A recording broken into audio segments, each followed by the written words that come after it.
Does that work? Well, you don't have your headphones on. Don't blame me. Yeah, good. Or are you just saying that? Well, I don't know. Like, okay. Okay. So I've got 3 minutes to introduce you. Well, actually, am I introducing everyone? Yes. So, firstly, thanks everyone. It's just going to be as we move forward. But I'd like to introduce Kira Vink, who'll be moderating the event. Jana Berner, who obviously is with my team, and who's been leading from our side in terms of bringing everyone together on the event. We've got Ismahan, who is the head of the CGIAR, who is a super important collaborator with UNHCR, and has been her team has been wider team has been providing so much support for us, which is so important in terms of trying to ensure. Marta, would you like to say? Which has been so important for us to ensure that we've got the evidence and data to help inform policies and programs, and so that's been super important. Alexandra? No. Is it Jeremy? Oh, Saad, sorry. We've got Saad here, and we've got Jeremy. Yes. So what we'll be doing is basically, get rid of that. What this report represents, as I mentioned before, is providing the data and the evidence in which to help inform the policies and programs related to climate-induced displacement, but also how that is impacting people who've already been displaced due to conflict, because it's becoming increasingly challenging to differentiate between the two. People have been made increasingly vulnerable, and one of those options are to move to where they can find safety. One of the key elements in the discussions at COP so far is about collaboration. It's about coordination. It's about not working in silos. And so this is why such efforts are so important, because UNHCR has been able to bring our field information to the fore, working with our partners in the field, but also working with CGIAR, IDMC, Impact, and DGAP as well. Did I miss anyone? No, okay. To sort of come up with a product. And what I would also like to stress is that this is a baseline which we then hope to move forward next year. And so on that point, I'll now pass over to Grace. Right? Yes. Grace, here you go. Okay. I think I'm going to stand here. Yeah, you can say that.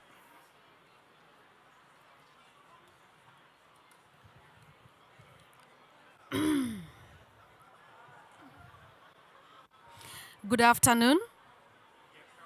Okay, good afternoon to us all.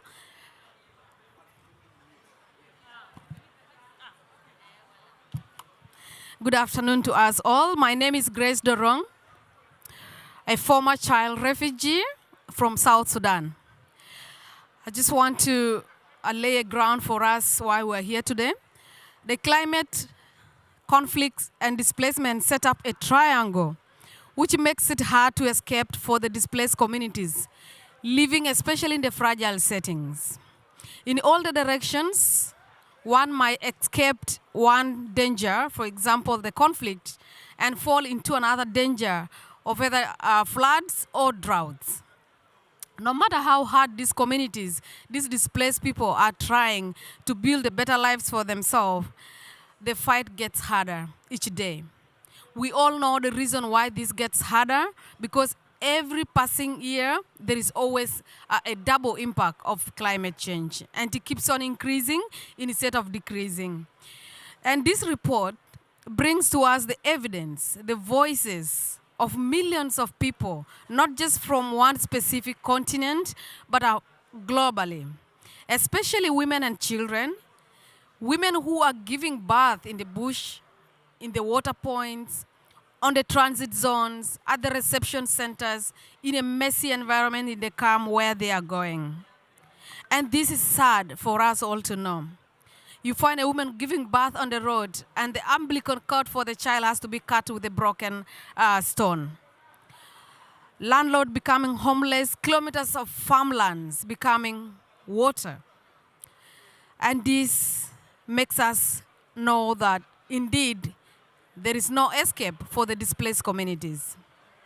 Climate change no borders. That's something we need to know. And its effect do not discriminate. It affects me today, it might affect you tomorrow. Little step we make is very vital in fight against climate change. Let us all rise and challenge, honor and share the humanity and commitment to create the world we need today. Act now for a better planet. Thank you. Thank you. Now passing over to Kira. Thank you so much. Thank you so much, Grace, for these very sobering introductory remarks and for reminding us of the importance of our shared humanity in this poly-crisis. My name is Kira Finke. I head the Center for Climate and Foreign Policy at the German Council on Foreign Relations, and I'm one of the co-authors of this interdisciplinary group of authors of the No Escape study, which was released this week.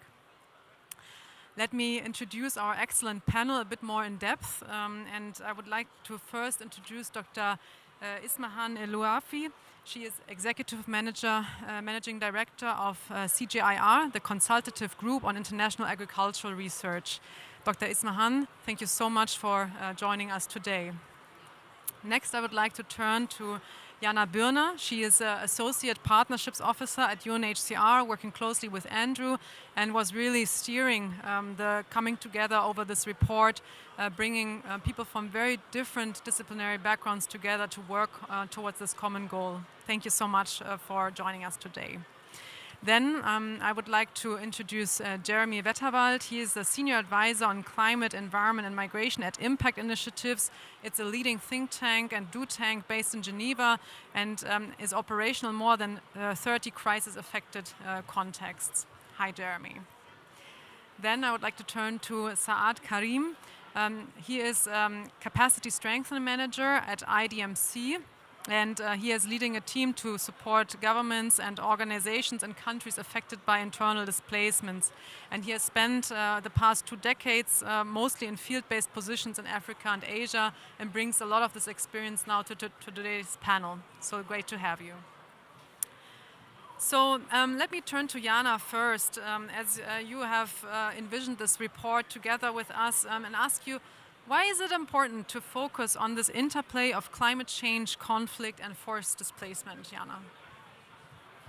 Thank you so much.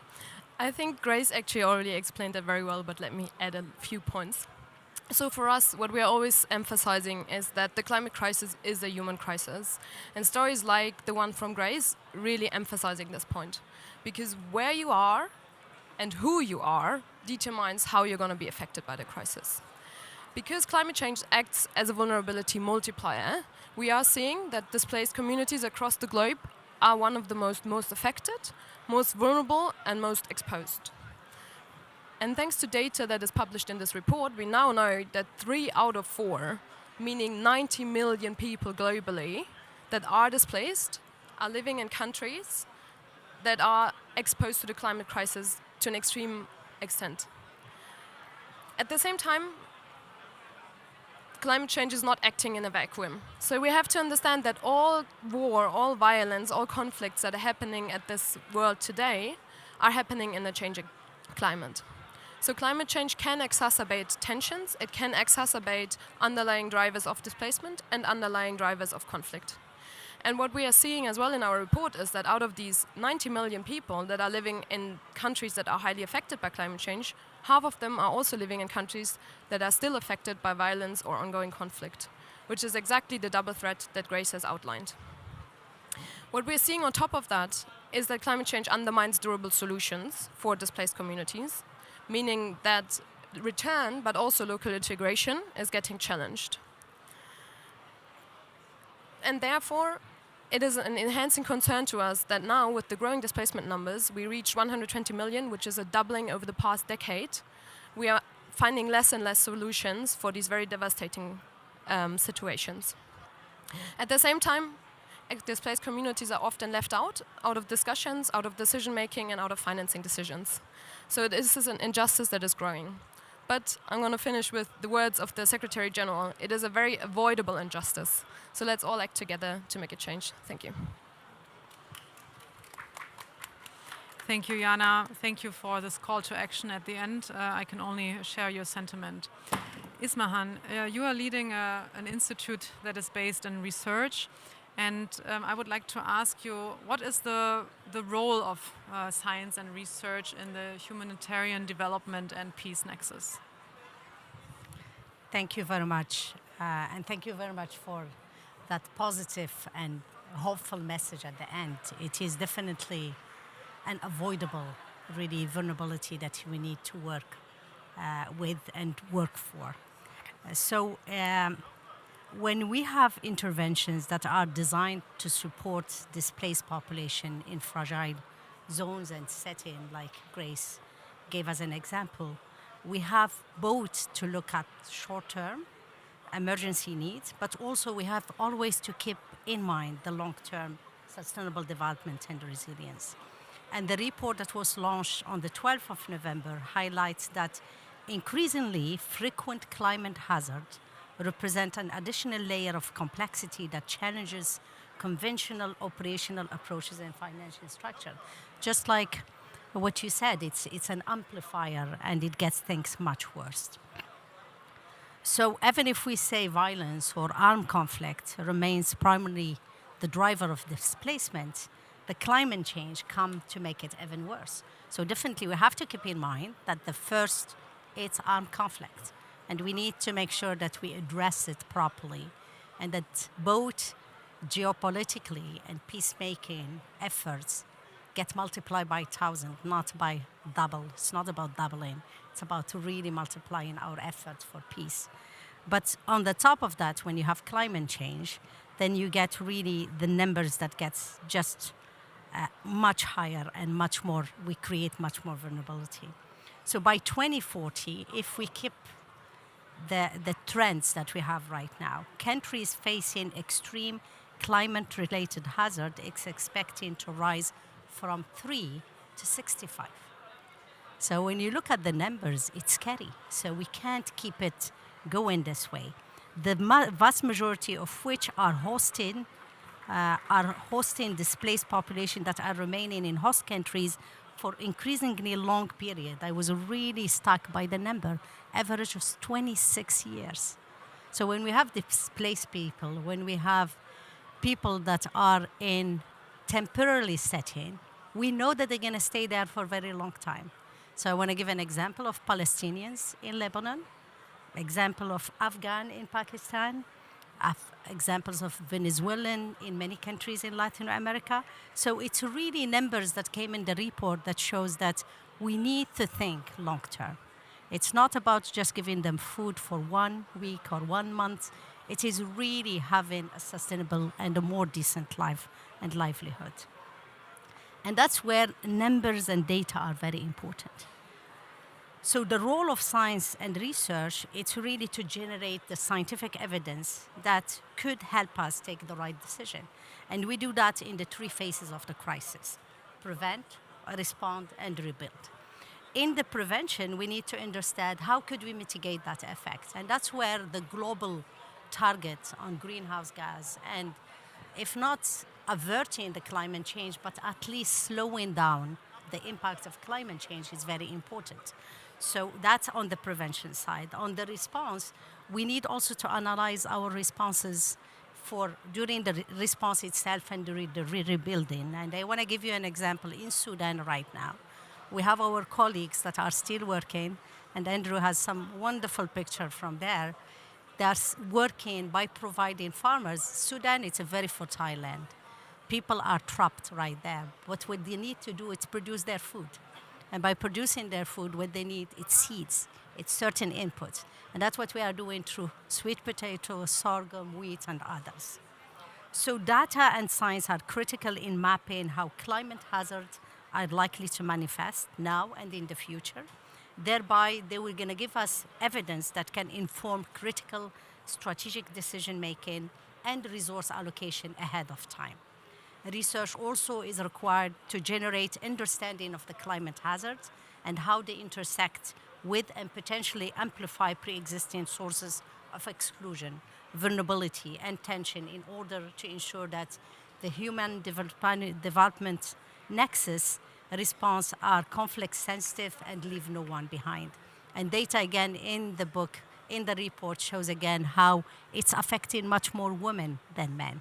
And the fact that we have that number, I can't recall what the number exactly is, but the fact that we know that the women are more affected than men should inform our intervention, so that our intervention are gender sensitive, they are really good for women.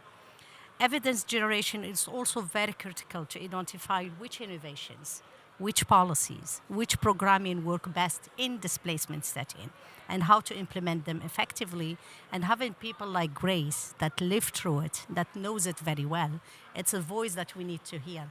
Because whatever we imagine, going through it is completely different. So we need definitely to bring solutions that, from our perspective, might not be the highest priorities in our normal daily life, but it is a reality, and it is the highest priorities for people going through that huge, that huge drama and that huge conflict or displacement or a combination of both.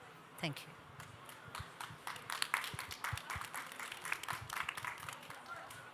Thank you so much for really showing to us that science enables us to deal with these multi-temporal dimensions of capacity, so that we are able to foresee danger, to prevent, and not only react.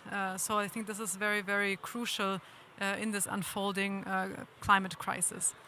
I would like to now turn to Saad from IDMC and ask you also a data question. So the IDMC data, what does it reveal about the intersecting vulnerabilities resulting from the increasing overlap of climate change and displacement? Great. Thank you very much. And IDMC, on behalf of IDMC, we're very proud and happy to be part in collaboration with the report as well. First, there's a clear overlap between conflict and disasters as a key driver of displacement worldwide. Our global report on internal displacement in 2024 revealed that out of the 45 countries that experienced conflict-related displacement, 42 of them also experienced disaster displacement.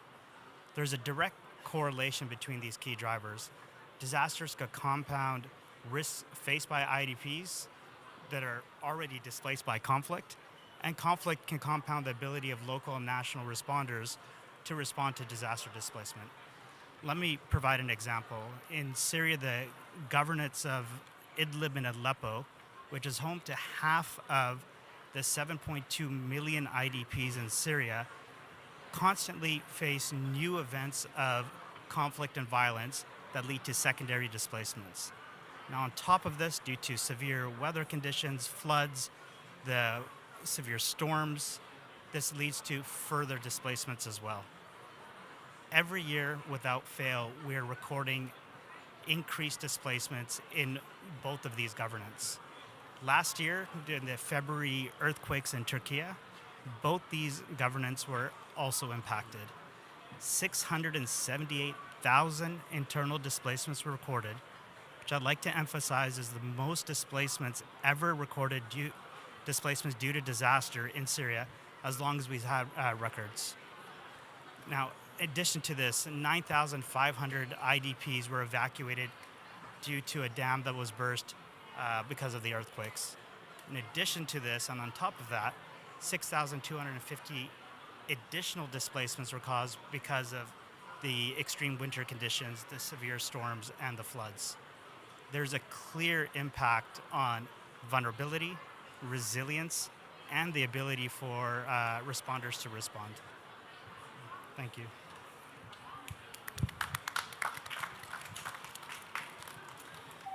Thank you, Saad, for these shocking examples that you gave. I would like to turn to Jeremy. Inclusion is a core theme of the No Escape report. What are some of the efforts that help us understand that how operational entities can deal better with the combined local knowledge, the knowledge from the report. How can they use these different sources of knowledge? Yeah. So first of all, delighted to have contributed to this very important report. Thanks a lot for UNHCR for facilitating. Just a quick intro to impact. We do primary data collection in crisis contexts, and we really like maps. If we look at the recommendations from the report, a lot of them can be clustered in this imperative of working with the most vulnerable communities that are exposed to these overlapping shocks of extreme weather events, conflict, and socioeconomic deprivation. And so while I think that on this panel we all agree on the what, acting where it's most needed at the local level, there's still a lot of ongoing reflections on the how. How do we crack this integration of humanitarian, development, climate, peace nexus? How do we actually bring actors together with different objectives, operational modalities, governance structures to reduce vulnerability and increase resilience? What we've seen in our experience is that coming together with a common understanding of the risks and vulnerabilities at the local level really helps people come together to have a common understanding of reality, right? And so what we've seen is that, and to really give you a very concrete example of what I mean, in Burkina Faso, the city of Kaya, which was a city of about 100,000 people, within 4 years doubled its population, right? You know, imagine what this would do to a city like Geneva or Baku, right? And so to generate this kind of local level common understanding of needs and risks, we've been working over the last 6 years on deploying area-based assessments. Assessments that use a variety of geospatial analysis, representative household surveys, focus group discussions to really get this robust data on priorities of the population, right? And what's quite unique about those ABAs or ABAs is that they're multi-sector. We look at water, housing, livelihoods. They're multi-stakeholder. They look at we include national, civil society perspectives. And very importantly, they're multi-population, right? So we look at hosts, displaced populations, marginalized groups. And what was very fascinating about all these exercises was when you try to reconcile visions, you really see where the competing priorities stand, right? Hosts and displaced, they agree on a lot of things. On some matters, they don't. Local authorities and civil society groups, we talk about local level, they don't necessarily have the same priorities. And I think one of the most striking examples I have on that was that when we were doing some research in eastern Ukraine, the local authorities wanted a lot of public infrastructure, while the populations asked a lot around recreation, social care, and childcare services, right?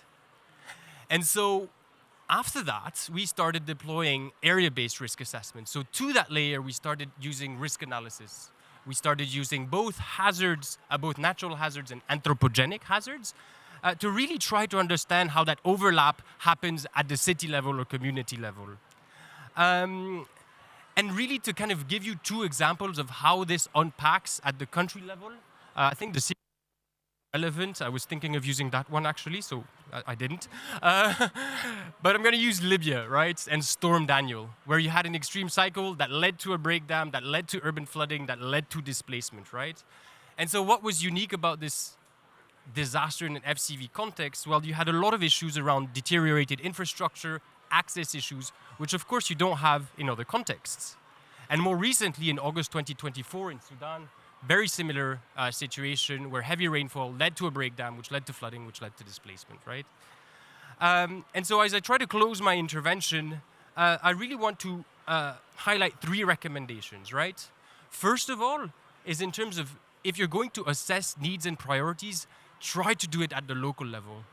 The most difficult presentation I have ever done was presenting a result of these assessments to local community. I got completely fried. When you're looking at the solutions, try to co-design them, right? Bring together education services, social services, and your public utilities person, right? You'll really see it's a very interesting and heated conversation. And very importantly, try to deliver, right? That's super important, because if we do all of this work and then behind this, there's no concrete action on the ground, it creates major frustrations at the local level. But I just wanted to highlight that one of the major challenges of cracking this working at local level is, of course, the challenge of working locally at scale, right? And this is not something that one UN entity, one NGO can do.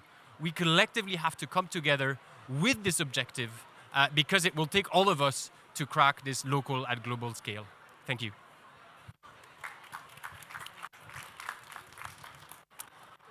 So Jeremy has already led us a little bit into the solutions space, because we don't only want to admire the challenges, but also really go explore what solutions are there, what best practices or good practices are there. And Jana, let me turn to you. Against the backdrop of these worrisome trends, how do we concretely support resilience and capacity building in conflict-affected or fragile countries? Thank you so much. For me, I think it starts with sitting in this room, discussing these topics, and just making sure that we're spreading a word that climate action is not only about protecting the planet, it's really about protecting human lives, their livelihoods, their homes, and their futures. So I think what Jeremy started to say is a really important point. It has to focus on inclusion and participation. We need to make sure that the voices of those that are affected are heard, that they are part of these discussions, and that they are front and center, because that's their right, and that's their, we need their meaningful engagement to ensure that we are having solutions at scale. And as Jeremy had said, it's about co-creation. It's about working with and not working for. So for us, we are also not only advocating for inclusion in spaces like these, it's also about planning. It's about coming up with the strategies. So for example, if we are designing national adaptation strategies, if we are designing national determined contributions, displacement has to be in there, and it has to be recognized and backed up with financing. So what we're seeing at the moment is that out of all adaptation strategies that are existing, more than 50% don't include concrete provisions on displacement. Same with national determined contributions. Less than 20% of them include concrete provisions on displacement, while we are all agreeing that displaced communities are on the forefront and are amongst those most affected. At the same time, we also have to make sure that they are front and center in early warning systems, because there's still a lot of access issues. It's all about the last mile, but also about the first mile. Second, of course, to reach solutions at scale, we all agree we need more financing, but it's not only about the quantity, it's also about the quality. I think ODI has created a really great banner here talking about fragile states, because not enough financing is reaching these contexts. But at the same time, even if finance reaches these places, it doesn't leave the capital cities. What we're seeing is around 10% of the finance reaching fragile states leaves the capitals. 10%, that's way too little.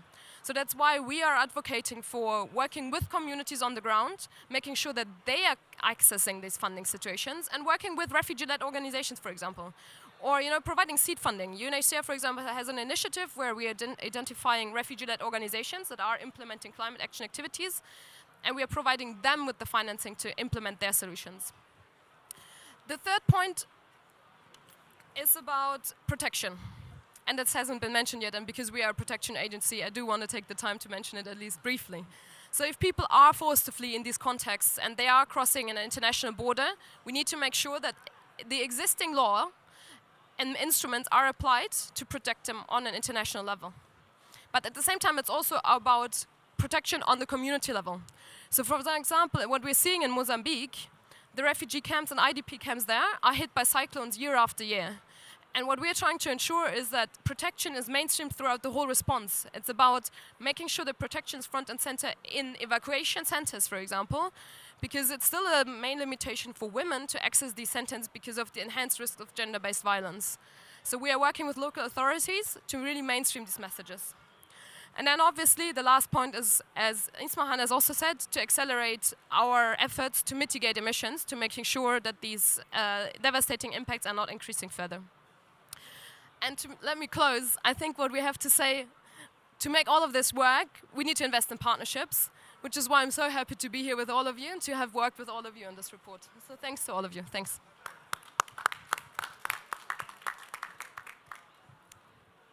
Money makes the world cool down.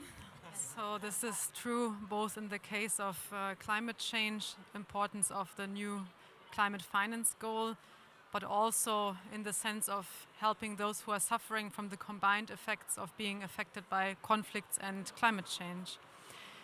So I want to turn back to you, Ismahan. What are some of those solutions to best tackle these compounding crises of climate change, food security, displacement in the fragile settings? What does your scientific research from CGIAR show? Thank you very much, Kira. And I think the first, let's see, type of solutions are technological solutions. So we talk about people that are displaced or post-flood or drought. So technological solution could be drought-resistant maize varieties, flood-tolerant rice varieties, or ways of doing agriculture with less input, less fertilizer. So those can help really displace communities or people in post-conflict zone to be able to produce their own food in a sustainable manner. The other solution will be really around knowledge. How could you really provide data and evidence to either prevent or to respond in a much more efficient way?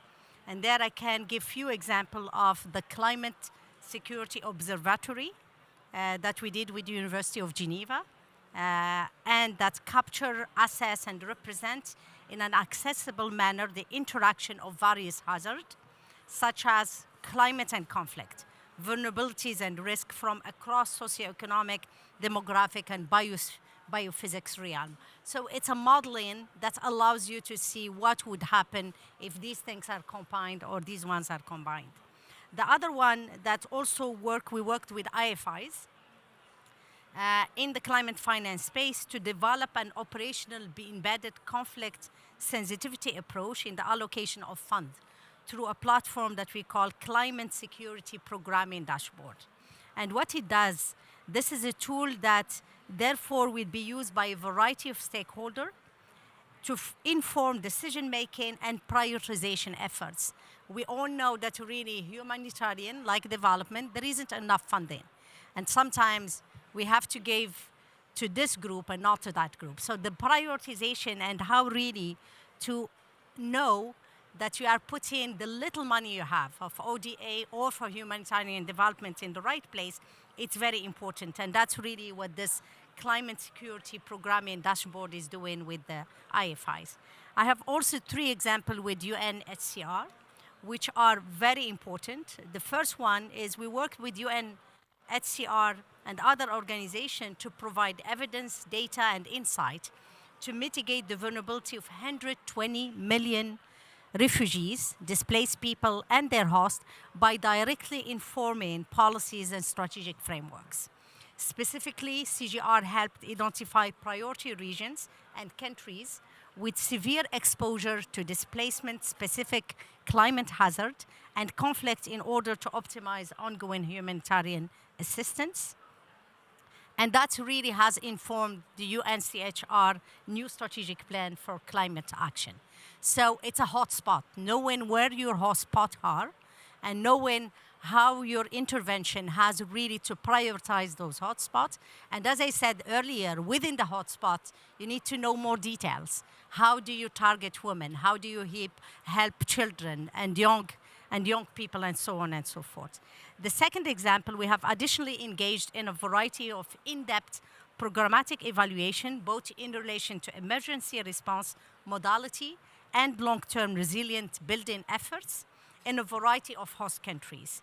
I can give you an example from Mozambique, where with UNHCR, we evaluate the efficacy of their climate resilient shelter initiative to see how well it works in Mozambique. We also supported IOM to identify technical entry points for improved household resilience outcomes in the Sindh in Pakistan as part of their largest post-flood shelter reconstruction project in the world. And the last 2 examples, one of them is from Bangladesh, where we evaluated and we helped UNHCR evaluate the ecosystem rehabilitation interventions. And that really, it's much more to provide enough data. Why should we do intervention at the landscape level to make sure that really that intervention provide the short-term and the long-term rehabilitation and redressment. We also identify barriers and opportunities for the promotion of local climate resilient financing for refugees in northern Jordan. So in a grand scheme, there is the technological one, but there is a lot on data, and I think this is the beginning of it. The more we understand in terms of early warning, intervention before it happens, how to address it very quickly, how really to go to those hotspots with the right solutions that both give us short-term humanitarian but long-term development, the more we can really have solutions that have long-lasting impact. Thank you.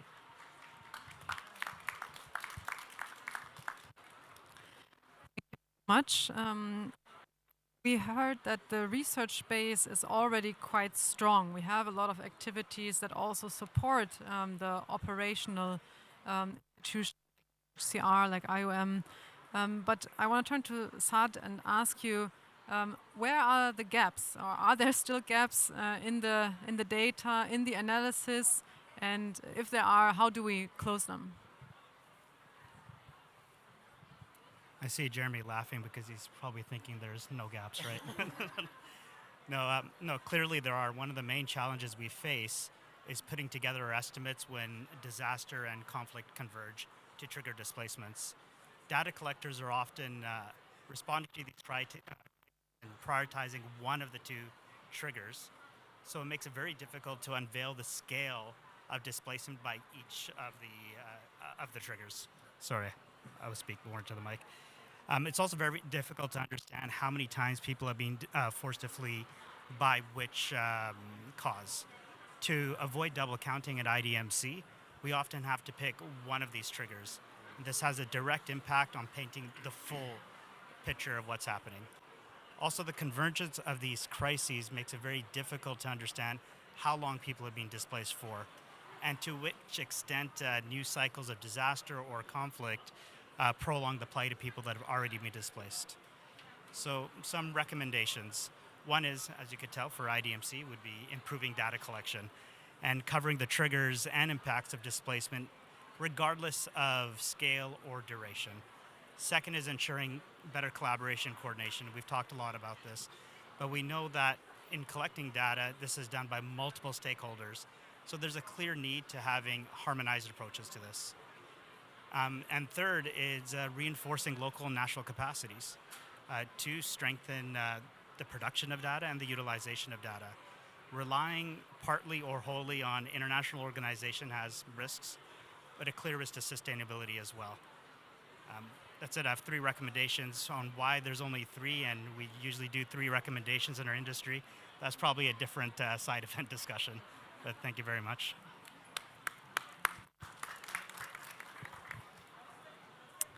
Thank you.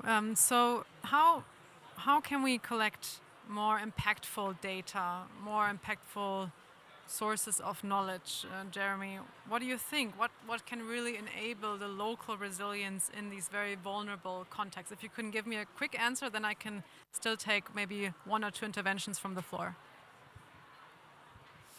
Yes, and so in a very MC way, I also have 3 recommendations.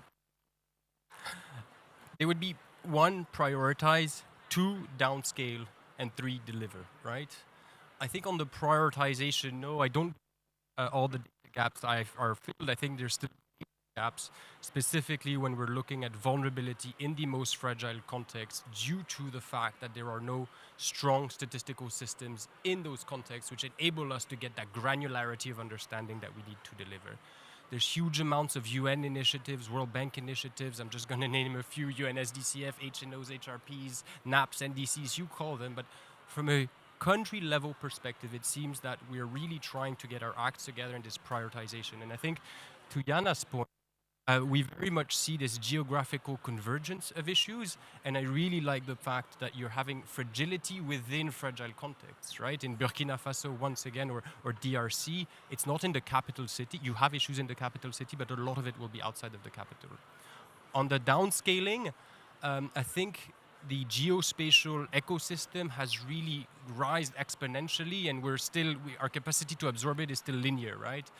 There's huge amounts of development on hazard exposure analysis that we can capitalize on, but there's still really much that gap on downscaling. I was talking to someone from SID, so not an FCV context, but that was telling me that within a specific context, there's no proper digital elevation model, right?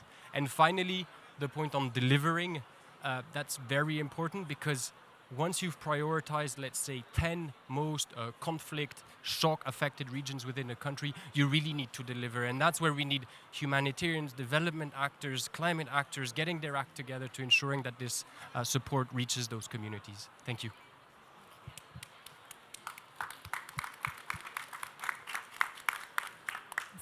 Thank you, Jeremy. Now I would like to give... I'm getting some feedback in my hearing here.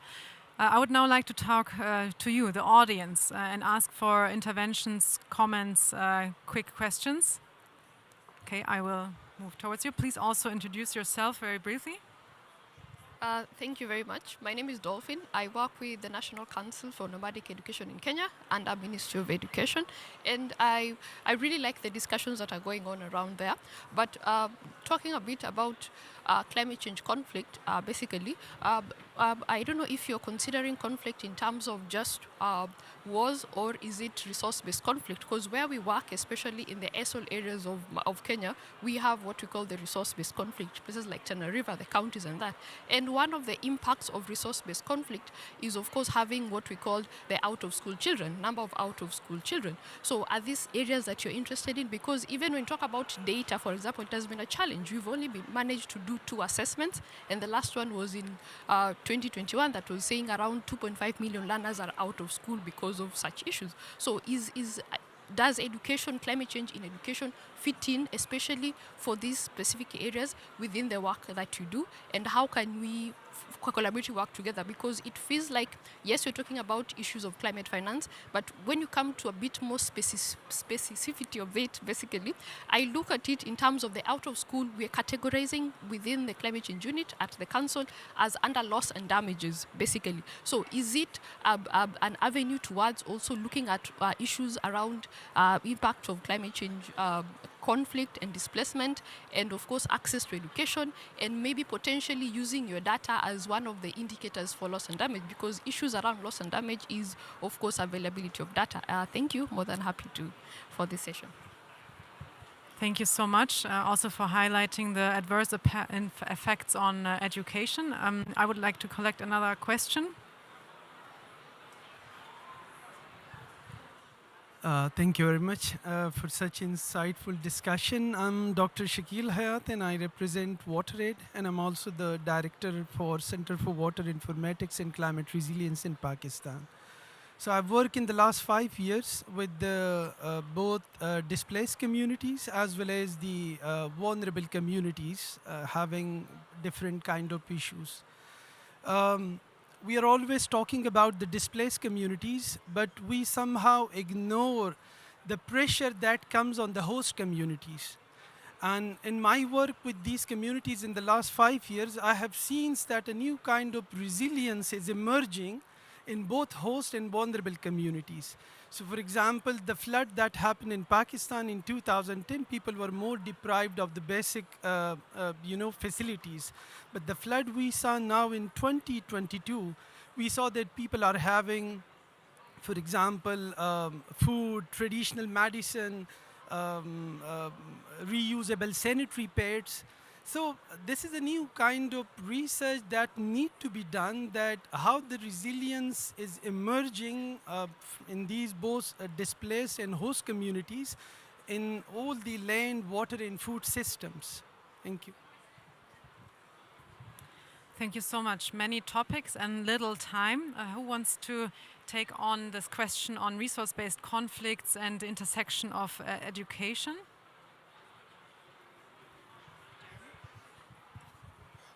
I have a vague answer to this, and I'll give you a very few examples on what's happening in the loss and damage quantification discussions. See resources as a source of conflict. Adelphi does really great work on kind of chains where you really see, especially in the Sahel, tension related to land access, water resources, and really, really very interesting research in Bun to unpack that. And in our reflection, at least, this is cracked the what do you do? But there's a lot of effort done to make these analyses more on how all of this relates a bit more to damage quantification. On how all of this relates a bit to loss and damage quantification. There's a lot of ongoing discussions, but in short, what we're seeing is that quantifying loss and damage of large, high visibility events like a cyclone, a major flood, the system does it to some extent quite well, especially using remote sensing geospatial data, but yeah, I'm not going to geek out too much. Where we're very concerned in terms of data is, of course, the small, slow onset events that nobody's quantifying. That we're not even hearing that, unless you're a neighbor, you'd hear that your neighbor's been displaced. How do you do that will require massive infrastructure in terms of people reporting those types of incidences, and it's very complex. On the first question or the second? Go ahead. Myself, I'm with the second one. Thank you so much for your question and for joining us today. I just wanted to add to what Jeremy has already said is, yes, I think resource-based conflicts, definitely one of the most direct pathways we are seeing. But what we are underlining is the complexity, because it's not a direct causal relationship. We have to think about the governance and the management of resources, because that's the pathway to mitigate. And at the same time, it's not only that part of the complexity, but also who are the people that are affected. And what we are seeing, especially with out-of-school cases, it's a lot of times girls, because they are traditionally the ones that are going out to catch firewood, to collect water, and are exposed to gender-based violence. Yes. So yeah, that's why with this report, we brought together so many different research institutions to really unpack this complexity. And we're going to do another report next year to dive even further in these really regional and more contextualized analysis. Thank you very much. Thank you. And on the second question, I would like to turn to you on the question of host communities, the example of Pakistan. Thank you very much for your example. And I think it's really something that we haven't get our head around yet. We see, as we said, average of 26 years of some displacement in the host country. So the relationship completely changed over years. And knowing that they are building resilience is very important. And I think that's where co-designing, as Jeremy mentioned, and Jana, it's very important, because what's important for them might seem trivial for us. So, and that's where local knowledge is very important. Local species are very important, because whenever you have a disaster, they come back, because they're much more resilient. People know them very well. People know how to use them. And that's where, in my mind, really, when we talk about food security and malnutrition, one of our targets should be to reduce the length of the value chain. Right now, the value chain is too long. And because it's too long, it's very fragile. So the more we push for local production, local consumption, local agribusiness, local transformation, the better it is. We are reducing vulnerability.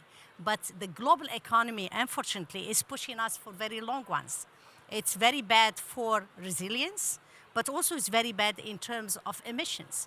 We're not talking about the right emitters when we talk about climate change. The biggest emitters are the armed.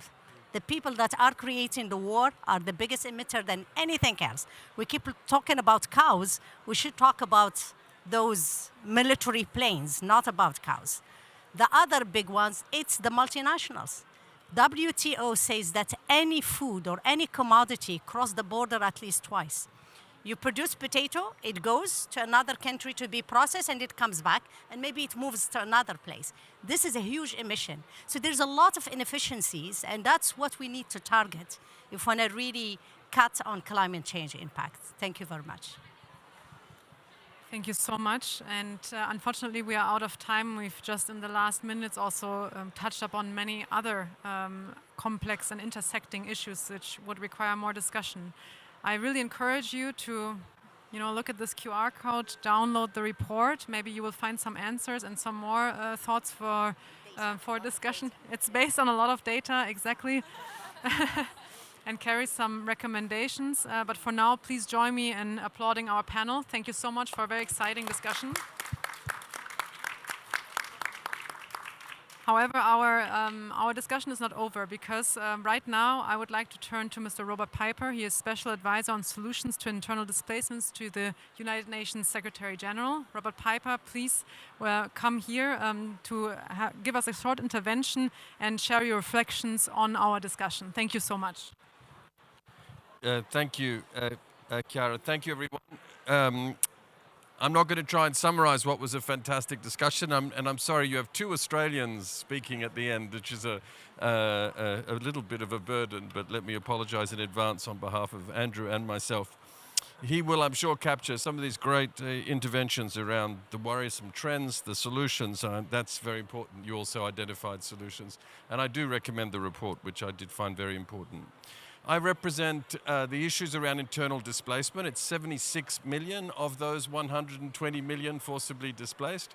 Really not well recognized, not very visible, something of an orphan issue despite their size. So I'm grateful to UNHCR and to all the hosts today to give me a chance to put a little bit of a light on IDPs specifically. We say IDPs are not in the wrong place at the wrong time. It would be far too easy to say that. There are patterns quite clearly when we look at internally displaced people. We see these underlying patterns of discrimination. We see them coming from particularly neglected regions and so forth. So there is, quite clearly these layers of vulnerability that were there before most IDPs were displaced, and then of course are magnified once that displacement takes place and leaves them even further behind than they were before the displacement. And I think climate is another now of these sort of added levels of complexity in terms of the vulnerability of internally displaced people. And we heard this again from a number of people this afternoon of how some people clearly are in the, in the vortex, if you will, of climate change, and others a little more protected. And so sure enough, that vulnerability is going to keep showing up. For me, this climate dimension on displacement is obviously very troubling, and it magnifies some forces and it blurs some other lines. And some of it is good and most of it is very bad, but there's some, I think, lining in the cloud. I look at sudden onset disasters like the floods in Pakistan, for example, or the floods in South Sudan last year, where we see hundreds of thousands, and in the case of Pakistan, 8 million IDPs being displaced almost overnight. Huge movements of people that puts tremendous pressure on receiving communities. And in South Sudan now, it's 2 years that these 900,000 people or so, Grace can correct me if I'm wrong, have been moved to the south of South Sudan, still waiting for the floods to recede from the Nile 2 years later. So really huge pressures on the social cohesion to where they've moved. I look at slow onset disasters, and I think that is much more serious in terms of its relationship with conflict. I hear the stories from Benue where pastoralists and herders are now experiencing tremendous amount of social conflict because of shifts in access to natural resources. I think of the millions of Bangladeshis who are moving into urban slums now every year because of the salinization in their agricultural lands, because of sea level rise that is forcing them in enormous numbers into urban areas. Again, certainly the grounds for a lot of potential conflict. And in Somalia, unfortunately, we see this very tight relationship between droughts and protracted displacement into urban areas. So slow onset and sudden onset disasters having a tremendous impact on the sort of profile of displacement. The line is also getting blurred, some of these lines. I spoke this morning, so I won't repeat it, but this whole notion of voluntarism, this line that is supposed to distinguish a migrant from a forcibly displaced person, is getting very difficult to call. And I think it was Jeremy who talked about, or Saad about the difficulty of identifying where a disaster stops, conflict starts. I can't remember which of you made that point, but I think it's a very good way of capturing this. The blurring is also happening, and I think this is perhaps a good thing, between the domestic and the international, because we like to think of internally displaced people, or we don't like to. Traditionally, IDPs are seen as a domestic problem generated by governments mismanaging their country, their people, etc. And that's a handy, I mean, of course it's valid in some cases, but with climate change, that line is getting blurred as well. It isn't right to say to Somalia that you are entirely responsible for your internal displacement problem. I'm sorry, 5 years of drought have transformed that displacement scenario, and so the reason that should trigger a lot more international support, if you will. So I see that as potentially a positive in the sense of making sure that the global dimensions of internal displacement start to become a shared burden and not just one left for countries to deal with. And I think the good side too, and I mean in terms of, is on the prevention side, because I think we should be able to do, I despair at the conflict piece of the prevention equation when I look at the Security Council and the world today. But I think on the climate and disaster side, we heard this, we have so much knowledge and experience in terms of mitigation, preparedness, adaptation. We really need at least to show some results on the prevention side, on the disaster and climate side, which will in turn hopefully take some of the pressure off the conflict piece. So I'm more optimistic that in this sector we can kind of show results. Let me finish with the message I think that was implied in this No Escape report, which is that our systems have not caught up with this reality. Our financing systems are still heavily capital-based.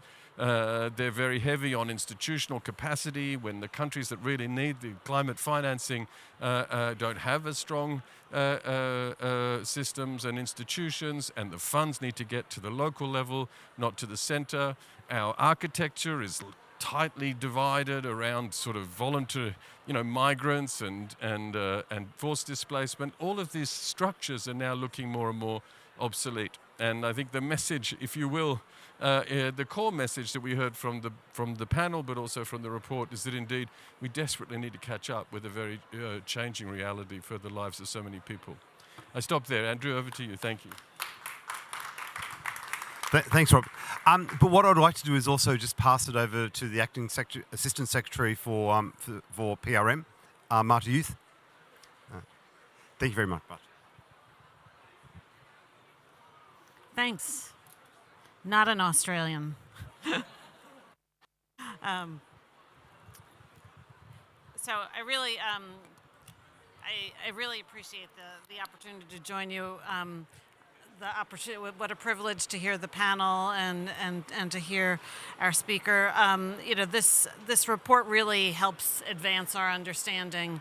I really also liked and appreciated that it shared stories from people who are directly affected by changing climate, and it brings their experiences to the center of the conversation, which I think is also a key. This group knows well the global context and the historic levels of forced displacement and irregular migration and beyond conflict and violence and persecution and economic hardship, where people are being displaced and pushed to more risky and dangerous migration situations in search of safety and better opportunities, and many are also, because of whatever their own circumstances are and feel compelled to remain, they're remaining in areas that are highly vulnerable to climate change. I'm also, one of the things that I took away from reading the report was the report noting that 40% of the world's refugees are hosted in countries that are themselves highly vulnerable to climate change. And so this is kind of what Robert was saying, kind of layers of vulnerability. And then, listening to Grace also a little earlier, when she mentioned that many people, are displaced more than once and displaced into newer and, perhaps more difficult or vulnerable situations. Our bureau, the Bureau of Population, Refugees and Migration, we also focus on we focus on refugees, the stateless, migrants, and what we're seeing is just kind of the impacts of climate and displacement, not only on countries of origin, but countries of transit, countries of destination, on return communities, and all of this, really it complicates kind of the response and our responsibility to respond. One of the things I also, just having met with some youth delegates as well in a previous intervention, I mean, the young people are especially often especially vulnerable in these migration contexts, and so part of this isn't just a I think we're not interested in just admiring the problem, but we're also interested in kind of being part of the solution.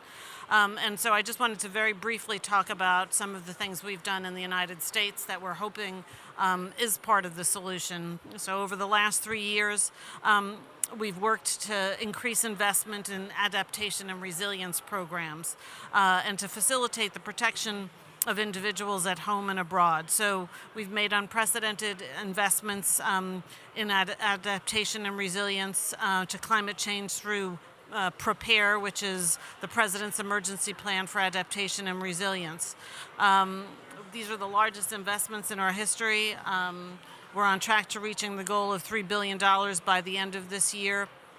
And the thing that is different for us is that we were very stovepiped at the beginning of this administration in terms of how our different agencies kind of looked at climate change and looked at migration, and kind of there was no kind of understanding or intersection of experiences and so forth. And so PREPARE brought together 20 different federal agencies, and so we're seeking to both help people at the local level as well as at other levels. But for us at the local level, one of the things that we focus on is women and youth.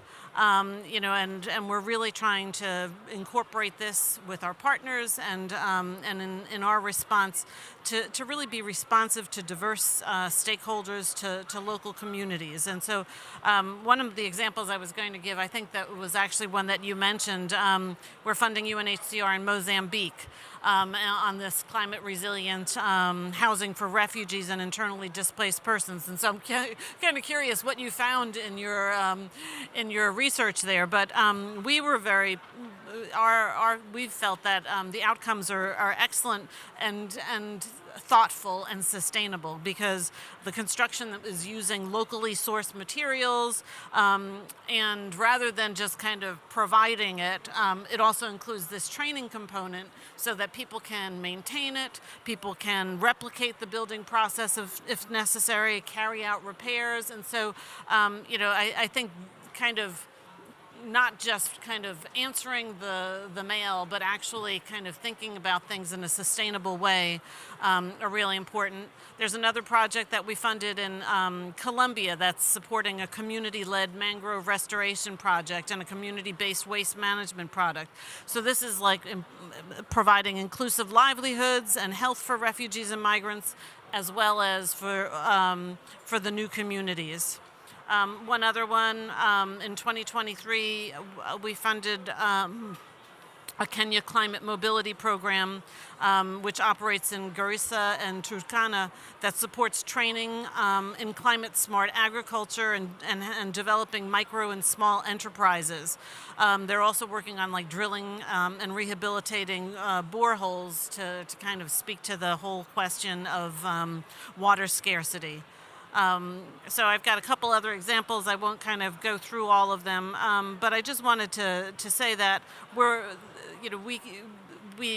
I've come today, and my colleagues are here today, really to hear from the experts, and also to just continue our work in collaboration with UNHCR, with other partners, with many other organizations. But this report, I think, really is helpful, and we support the report and the call for more research, more advocacy, and more action at the intersection of climate and migration.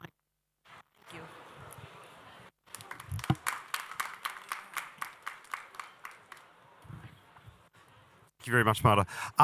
I'll be basically wrapping it up within 1 minute. Amir, come out and sort of show everyone. I'm going to go summarize because it's pretty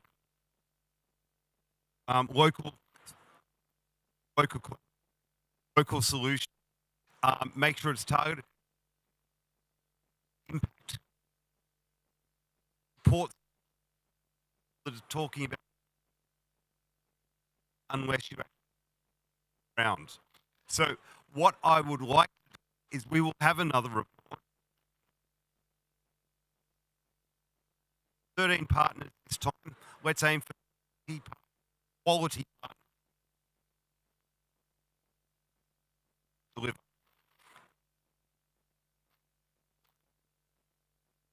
Impact. And so next year we'll have another report for COP, but we'll also look at best practices. We'll move to the next ones. Choose in management.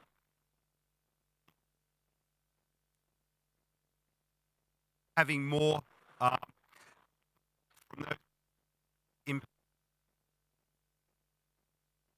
we're doing. Spending time with us because we could not have done it without you. Now we need